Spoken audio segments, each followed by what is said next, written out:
তো আজকে আমি একটা হাইনেক ব্লাউজ কেটে দেখাবো। তার প্রথমে একটু মাপগুলো দেখে নিই।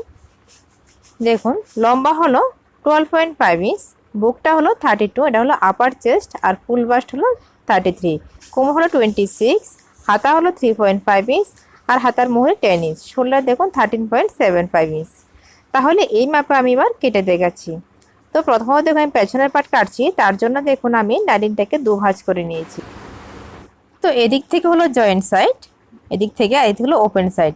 তো লম্বা দেখুন এক্ষেত্রে 12.5 ইঞ্চ ছিল, প্রথমে 12.5 এর দাগ কাটলাম, এরপর দেখুন আরও 1 ইঞ্চ বেশি নিতে হবে, 13.5 ইঞ্চ। যে কোনো সাইজে হোক না কেন আপনাকে এইভাবে 1 ইঞ্চ সবসময় বেশি নিতে হবে। দাগটাকে বরাবর করে মিলিয়ে নিচ্ছি, মিলিয়ে নিলাম। এরপর দেখুন আমি শোল্ডার নেব, তাহলে শোল্ডার আমি সেলাই মার্জিন একসঙ্গে নিয়ে 7.2 একটা দাগ কেটে নিচ্ছি। তো আপনার যতটুকু শোল্ডার তার হাফ নিয়ে এর সঙ্গে আপনাকে আরও হাফ ইঞ্চ সেলাইয়ের জন্য অ্যাড করতে হবে। এবার দেখুন এদিক থেকে অবশ্যই কিন্তু আপনি 1 ইঞ্চ শোল্ডার ডাউন করে নেবেন। এক্ষেত্রে এসব ব্লাউজ যখন হয় তখন 1 ইঞ্চ ডাউন করে নেবেন। এবার দেখুন সেই ডাউনের দাগ থেকে আমি 6.5 ইঞ্চ বগলের জন্য দাগ কেটে নিলাম। এবার দাগটাকে বরাবর করে সোজা করে মিলিয়ে নিচ্ছি। এবার আমি বুকের মাপ নেব। দেখুন যতটুকু বুক থাকবে তার 4 ভাগের 1 ভাগ প্রথম নেব, 32 এর 4 ভাগের 1 ভাগ 8 নিলাম। এরপরে আমি আরও 2 ইঞ্চ এক্সট্রা নিচ্ছি। তো আপনি চাইলে 2.5 ইঞ্চও এক্সট্রা নিতে পারেন। এবার দেখুন বগলের শেপটা দেব। তো বগলের শেপটা এক্ষেত্রে আমি একটু দেখুন ভেতরের দিক থেকে এইভাবে ঘুরিয়ে দিচ্ছি, তাহলে খুব ভালো ফিটিংস হবে এইভাবে। আর বগলের ঠিক নিচ থেকে দেখুন এইভাবে নিচের দিকে অবশ্যই একটু নামিয়ে দেবেন। এবার দেখুন যতখানি বুক নিয়েছিলাম এর থেকে 1 ইঞ্চ কমিয়ে আমি কোমরের জন্য পারফেক্ট মাপ তৈরি করে নেব। 1 ইঞ্চ কমিয়ে নিলাম, এভাবে আপনার কোমরের সঠিক মাপ চলে আসে। এবার দেখুন গলার পাশটা আমি 3 ইঞ্চ নিচ্ছি। 3 ইঞ্চ না, এখানে কোনো আমি ডিপ দিচ্ছি না, যেভাবে আছে সেমভাবে আমি রেখে দিচ্ছি। এবার শোল্ডারের পয়েন্টটাকে বরাবর করে মিলিয়ে নিচ্ছি, মিলিয়ে নিলাম। তাহলে এবার আমি কেটে নেব। দর্শক বন্ধুরা, আপনার কাছে আমার একটা অনুরোধ, যদি আপনি আমার চ্যানেল নতুন হয়ে থাকে তাহলে ভিডিও ভালো লাগলে কিন্তু অবশ্যই আমার চ্যানেলটাকে একটু সাবস্ক্রাইব করতে ভুলবেন না, এবং সঙ্গে যে নোটিফিকেশন বেল আছে ওতেও কিন্তু অবশ্যই ক্লিক করে রাখবেন। এবার আমি সামনের পার্ট কাটবো। তো তার জন্য দেখুন প্রথমে আমি হুক এবং আইয়ের জন্য এদিক থেকে হাফ ইঞ্চ ছেড়ে দিচ্ছি। এদিক থেকে সামনে হুক হবে, তার জন্য এদিক থেকে আমি হাফ ইঞ্চ বেশি নিয়ে নিলাম। যদি পেছনে আপনি করতে চান তাহলে আপনি পেছনে হাফ ইঞ্চ বেশি নিয়ে নেবেন গলার দিক থেকে। এইভাবে দাগটাকে বরাবর মিলিয়ে কাপড়টাকে বরাবর করে বসিয়ে নিচ্ছি। বসিয়ে নেওয়ার পর দেখুন পেছনের পাট অনুসারে প্রথম আমি দাগটাকে বরাবর করে দিয়ে দিচ্ছি।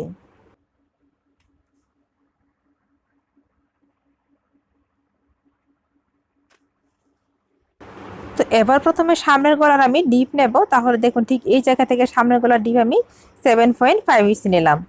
দাগটাকে প্রথমে সোজা করে একটু দাগ কেটে নিচ্ছি বরাবর করে। এরপরে আমি শেপটা দেব, বরাবর মিলে নিলাম। এবার দেখুন আমি শেপ দিয়ে দিচ্ছি।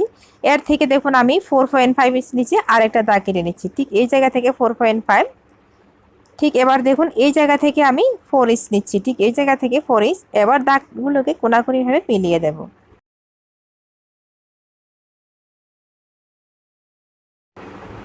দাগগুলোকে মিলিয়ে দিলাম। এবার দেখুন আমাকে বগলের দিকে শোল্ডার থেকে 5.5 ইঞ্চ নিয়ে যেটা দাগ দিতে হবে, কারণ এই জায়গাটা টিকেন হবে, তার জন্য দাগটা প্রথমে দিয়ে রাখছি। এরপর দেখুন আমি বাস্ট পয়েন্ট বের করে নেব। তো এক্ষেত্রে এই ব্লাউজের ক্ষেত্রে বাস্ট পয়েন্ট হলো 9.5 ইঞ্চ। তো কিন্তু আমাকে সেলাইয়ের জন্য আরও হাফ ইঞ্চ বেশি নিতে হবে, তাই আমি 10 ইঞ্চে দাগ কাটলাম। তো যেহেতু পেছনে ভরা গলা, তার জন্য এক্ষেত্রে আমাকে আরও হাফ ইঞ্চ বেশি নিতে হবে। তো দেখুন আমি 10.5 ইঞ্চে দাগ কেটে নিচ্ছি। তো এ ধরনের যখন হয় তখন একটুখানি বেশি সবসময় নিয়ে নেবেন। এবার দেখুন অ্যাপেক্স পয়েন্ট কী করে দেবেন, আপনি সবসময় অ্যাপেক্স পয়েন্ট ফুল বাস্ট অনুসারে দেবেন। ব্লাউজের ফুল বাস্ট, এক্ষেত্রে ব্লাউজের ফুল বাস্ট 33, তো যতটুকু ফুল বাস্ট থাকবে সেটাকে 10 দিয়ে ডিভাইড করতে হবে। 10 দিয়ে ডিভাইড করে দেখুন 3.3 চলে আসলো। এবার বরাবর করে 3.3 ইঞ্চ আমি নিচের দিকেও নিয়ে নিচ্ছি। দাগটাকে সোজা করে প্রথমে মিলিয়ে নিচ্ছি।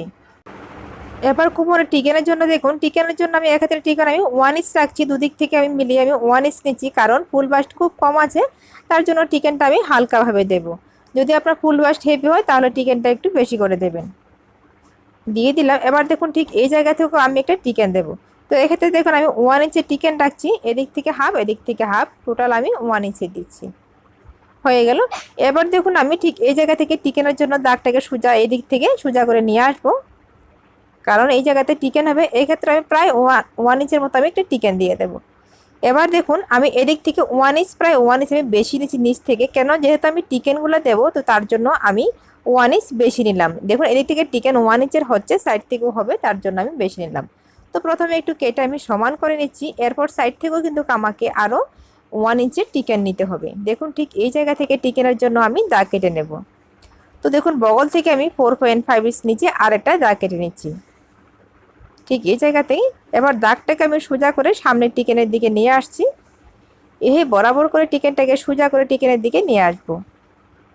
তো এক্ষেত্রে আমি 1 ইঞ্চের টিকেন দিয়ে দেবো, এদিক থেকে হাফ, এদিক থেকে হাফ, টোটাল আমি 1 ইঞ্চের টিকেন দিয়ে দিচ্ছি। তাহলে মেজারমেন্ট তৈরি। এবার আমি কেটে নেব। তার আগে টিকেনগুলোতে একটু আমি কেটে রাখছি, তাহলে পরবর্তী সময় বুঝতে সুবিধা হবে, দুটো সাইডে বরাবর থাকবে। এইভাবে টিকেনগুলো একটু দাগ কেটে নেব। তো এদিক থেকে আমার আরেকটা জিনিস দেওয়া হয়নি, আমার সামনের বগলের জন্য শেপটা দেওয়া হয়নি। এইভাবে আপনি প্রায় 1.5 ইঞ্চের একটা শেপ দিয়ে দেবেন এইভাবে বগলটাকে, নইলে কিন্তু সামনের বগলটা একটু ফুলে থাকবে। তো প্রথমে ভুলে গেছিলাম, তার জন্য পরে আমি টিকেনের দাগটা দিয়ে দিলাম।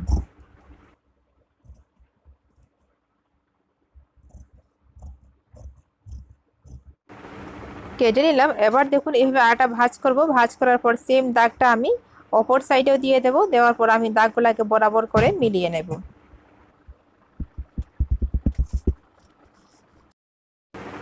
তো এক্ষেত্রে দেখুন হালকা হালকা দাগ চলে আসলো। এবার সেই দাগ অনুসারে আমি আবার দাগটাকে ভালো করে দিয়ে দিচ্ছি।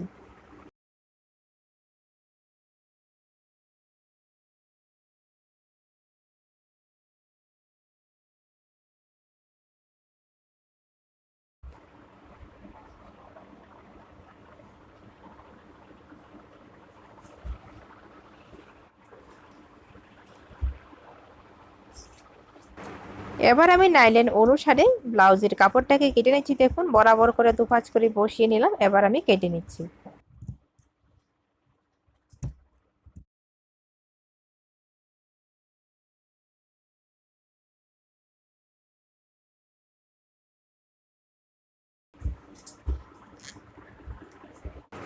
এবার পেছনের কোমরে টিকিন দিয়ে দিচ্ছি আমি 4 ইঞ্চিটা দাগ কেটে নিলাম। এবার উপরের দিকে দেখুন আমি 5 ইঞ্চ উঠিয়ে নিচ্ছি, বরাবর মিলিয়ে দিলাম। এক্ষেত্রে আমি প্রায় দুদিক থেকে আমি 1 ইঞ্চি টিকেন দেবো। এভাবে হাফ হাফ করে 1 ইঞ্চি টিকেন দিচ্ছি।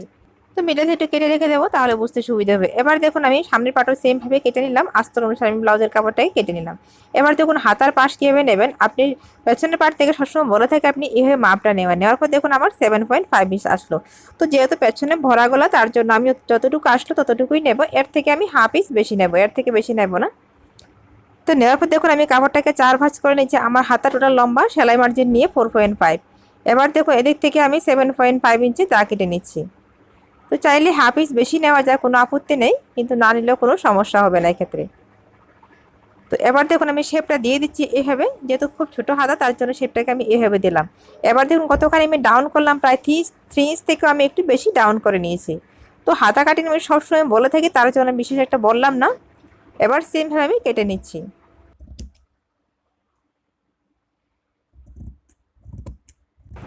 এবার সামনের আরহোলের জন্য হালকা একটু শেপ দিয়ে দিচ্ছি, প্রায় হাফ ইঞ্চ মতো করে আমি শেপ দিয়ে দিচ্ছি।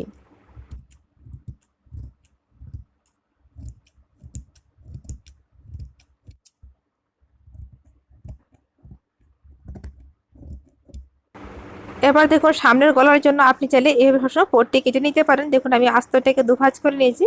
ঠিক এরপর আমি বরাবর করে মিলিয়ে কাপড়টাকে বসিয়ে নিচ্ছি, নেওয়ার পর সেমভাবে আমি কেটে নেব।